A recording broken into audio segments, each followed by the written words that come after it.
Hello everyone, आप सभी का स्वागत है इस आईएफएस के यूट्यूब प्लेटफॉर्म पर। और आज हमारे साथ जुड़े हैं एक बहुत स्पेशल मेहमान जो गेट एक्सेल एग्ज़ाम क्वालिफाई करके आए हैं, वहाँ पे चार चांद लगा के आए हैं। उनसे थोड़ी वार्तालाप करेंगे, उनसे कुछ इम्पोर्टेंट टिप्स हम पूछेंगे जो आपके लिए काम है, आपके आने वाले एस्पिरेंट के लिए काम है। तो उनका इंट्रोडक्शन करवा लेते हैं।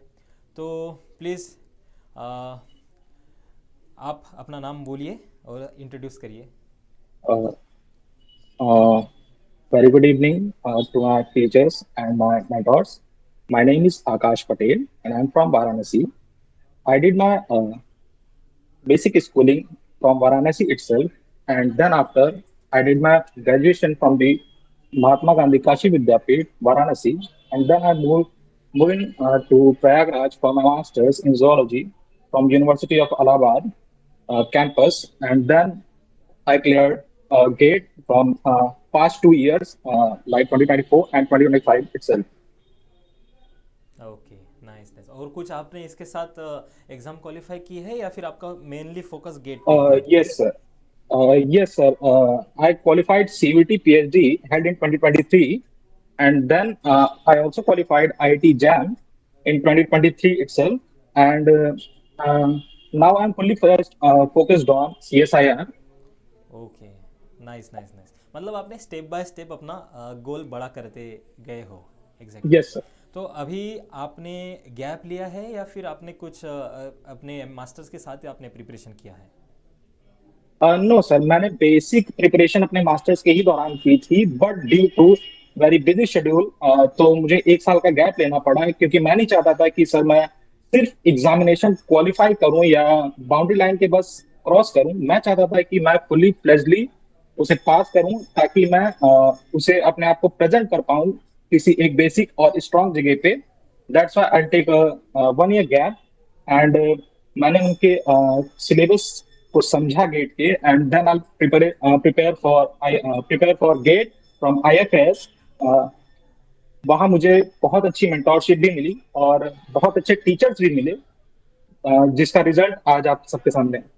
Exactly exact. तो मुझे एक बात आपसे पूछनी है। तो गेट में केमिस्ट्री रहता है, कंपलसरी रहता है। तो यस सर। आपने केमिस्ट्री का यस सर। प्रिपरेशन कैसे किया? मतलब कहा आईएफएस से ही किया ऑब्वियसली, बट आपने कैसे खुद को प्रिपेयर किया कि मुझे केमिस्ट्री भी पढ़ना है? क्योंकि as a life science student chemistry हम सबको थोड़ा हार्ड जाता है। तो आपने कैसे यस ओवरकम किया उस प्रॉब्लम को? सर, जो मुझे अपने बैच के दौरान जो भी मुझे लेक्चर्स मिलते थे, तो मैं उन लेक्चर्स को टाइम टू टाइम शेड्यूल्ड वे में बहुत ही प्रिसाइज मैनर में कोशिश करता था कि मैं एक दिन में उसी केमिस्ट्री के लेक्चर्स को 2 बार प्रिपेयर करूं, ताकि वन टाइम में जो मुझे ना समझ में आए वो मुझे सेकंड टाइम में क्लियर हो जाए। एंड देन मैं डेली के डीपीपीज भी करता था, ताकि प्रैक्टिस हैंड्स ऑन मेरी रहे। And at the end of the day मैं सोने से पहले उन दोनों लेक्चर्स को बिना देखे रिवाइज करने की कोशिश करता था या कॉल ऑफ करने की कोशिश करता था, ताकि मुझे ये चीज समझ में आए कि मेरे बेसिक्स कहाँ फंसे हैं, क्योंकि GATE is all about sir basics. Right, exactly. तो मतलब आपने अपने पूरे डे को एक वेल स्ट्रक्चर्ड प्लान में कन्वर्ट कर दिया था, एक well structured time yes table sir. में आपने कन्वर्ट कर दिया था। तो इट्स अ वेरी नाइस। जो यस भी सर। हमारे एक्सपीरियंट देख रहे हैं, तो आप ये चीज़ें सीखो कि अपना टाइम मैनेजमेंट कैसे होता है। Time management is very important.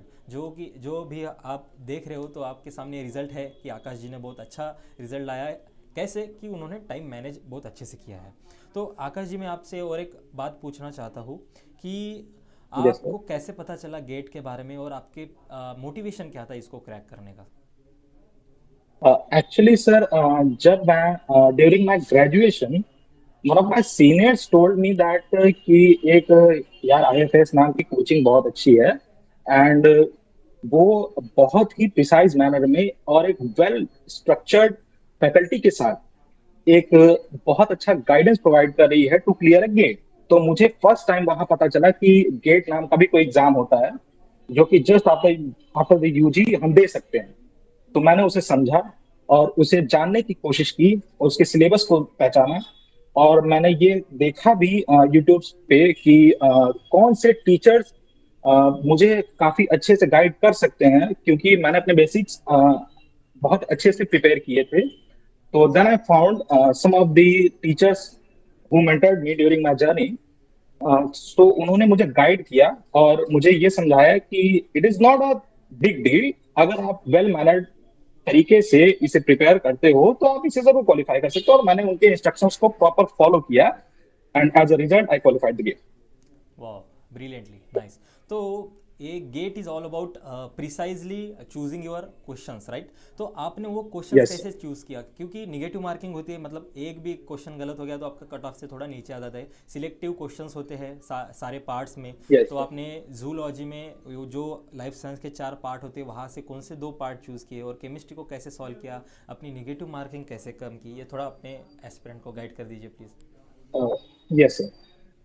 चूंकि sir chemistry was my somewhat weaker section, क्योंकि as a life science student हमें बहुत सारी चीजें याद करनी पड़ती हैं, और respective of this of my subject chemistry is opposite, totally opposite. वहां हमें कॉन्सेप्ट्स को समझना पड़ता है, विजुअलाइजेशन करनी पड़ती है, स्पेशल अरेंजमेंट्स याद करने पड़ते हैं मॉलिक्यूल्स के। तो मैंने इसीलिए अपने टाइम को केमिस्ट्री के लिए सिर्फ स्ट्रक्चर्ड वे में ऑर्गेनाइज किया, ताकि मैं केमिस्ट्री पर अपनी पकड़ मजबूत बना सकूं।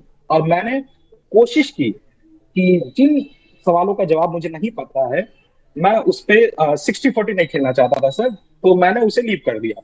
बट समहाउ थैंकफुली कि मुझे most of the questions chemistry के आ गए थे, और मैं चूंकि zoology was my interest from the beginning of my biological journey, तो जूलॉजी मुझे ज्यादा पढ़ने की जरूरत नहीं पड़ी। बट फिर भी एक बेसिक जितनी भी क्लियरेंस है, मुझे कंफ्यूजन थी, वो ड्यूरिंग माय कोचिंग जर्नी या ड्यूरिंग माय प्रिपरेशंस वो आईएफएस के मेंटोर द्वारा दूर कर दी गई। And I choose the botany because मैंने ग्रेजुएशन के दौरान बीजेडसी में ही अपनी ग्रेजुएशन की थी, तो botany and zoology was my last year subjects. तो 40% चीजें मुझे पहले से याद थी, एंड 60% चीजें मुझे ड्यूरिंग माई प्रिपरेशन आईएफएस के मेंटर्स और टीचर्स से गेन हुई। तो आपने जूलॉजी के साथ कौन सा सब्जेक्ट लिया था, मतलब? सब बॉटनी। बॉटनी लिया था, नाइस नाइस। तो yes sir. You told me that you took a gap of 1 year, right? तो how did you prepare your yes self sir. For that gap? क्योंकि एक गैप लेना एक बहुत बड़ा डिसीजन होता है किसी भी एस्पिरेंट की लाइफ में या किसी भी स्टूडेंट की लाइफ यस सर। में। Gap is very important and very risky step. तो how did you made your self realize that this gap will be good for me? Sir जब मैंने गैप लेने का सोचा तो मेरे मन में सर दो ही आउटपुट्स थे कि या तो मैं इस गैप को बहुत अच्छे से यूटिलाइज करूं, या फिर पूरे होल ईयर मैं यही सोचता रहूं कि मैंने गैप क्यों लिया।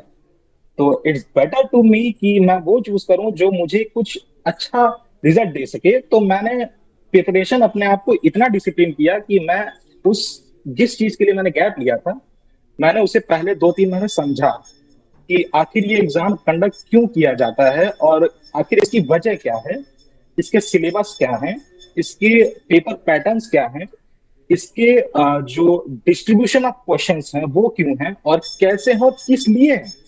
तो फर्स्ट 2 मंथ मैंने वो समझने में निकाले, and then I start my journey to prepare GATE and happily.